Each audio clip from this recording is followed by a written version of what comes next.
Welcome to Psychology of the Daf. We are in Gemara Pesachim, Daf Ayin Daled, and today we're going to talk about extraordinary people. What does it take to become somebody that totally transcends who they really were supposed to be? I speak about this because the Mishnah on top of Amud Aleph quotes a story about Rabbi Gamliel's slave, Tavi. Now, Tavi was a remarkable person who achieved notoriety and is mentioned several times in Mishnah and Agada. Here are some surprising highlights about his life. Rabbi Gamliel referred to him as a Talmud Chacham, and that is found in Mishnah Sukkah, Perek Beis, Mishnah Aleph. Tavi wore tefillin, which is unusual for a slave, and that we find in Mechilta de Rabbi Shmuel, Yud Gimel Tes Vav.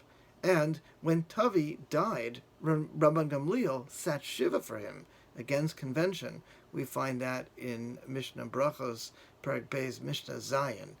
Well, every once in a while there are individuals who seem to completely transcend circumstances and their status. The thinker and entrepreneur Vishen Lakhiani, in his book, The Code of the Extraordinary Mind, details common traits of people who are not constrained by conventional thoughts and beliefs. He says, extraordinary minds are good at seeing the culturescape and able to selectively choose the rules and conditions to follow versus those to question or ignore. Therefore, they tend to take the path less traveled and innovate on the idea of what it means to truly live. Another extraordinary individual, Steve Jobs, has the following related advice. He says, when you grow up, you tend to get told that the world is the way it is, and your life is just to live your life inside the world. Try not to bash into the walls too much. Try to have a nice family, have fun, save money. That's a very limited life.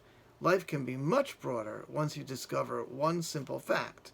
This is, everything around you that you call life was made up by people no smarter than you. And you can change it. You can influence it. Once you learn that, you'll never be the same again.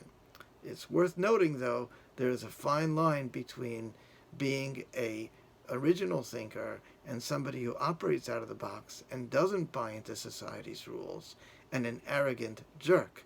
Let us keep in mind that poor Steve Jobs ignored all the different available cancer treatments for the particular cancer that he had until it was too late because he thought that he knew better.